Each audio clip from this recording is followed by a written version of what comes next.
Republic Act Number 9175, or shall be known as the Chainsaw Act of 2002. It is an act regulating the ownership, possession, sale, importation, and use of chainsaws, penalizing violations thereof and for other purposes. It was stated under Section 2, which is the declaration of policy that the state shall therefore regulate the ownership, possession, sale, transfer, importation, and/or use of chainsaws to prevent them from being used in illegal logging or unauthorized clearing of forests. It is the policy of the state, consistent with the Constitution, to conserve, develop, and protect the forest resources under sustainable management. Towards this end, the state shall pursue an aggressive forest protection program geared towards eliminating illegal logging and other forms of forest destruction which are being facilitated with the use of chainsaws. As a result, the state shall therefore regulate this Republic Act.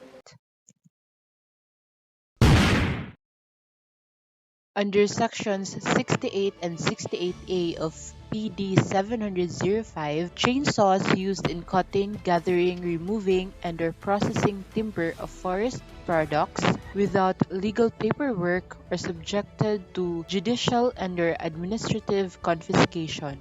Anyone who voluntarily provides information of those unregistered chainsaw will be eligible for a prize of equal to 20% of the value of the chainsaw units confiscated.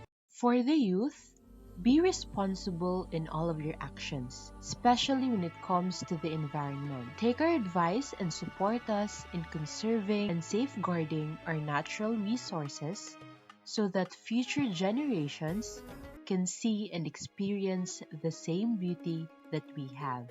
First, educate. By broadening your knowledge, you may help people recognize the value and importance of our natural resources. Volunteering is the second step. Volunteer to help with community cleanups. Third, instead of using single-use plastic bags for shopping, bring your eco bags with you wherever and whenever you go. Fourth, conserve water. The less water you consume, the less wastewater and runoff will end up in the ocean. Fifth, choose to plant a tree since trees provide us with food and oxygen. They aid with energy conservation, air purification, and mitigating climate change. Finally, remember the 3 R's. Make it a habit to reuse, reduce, and recycle.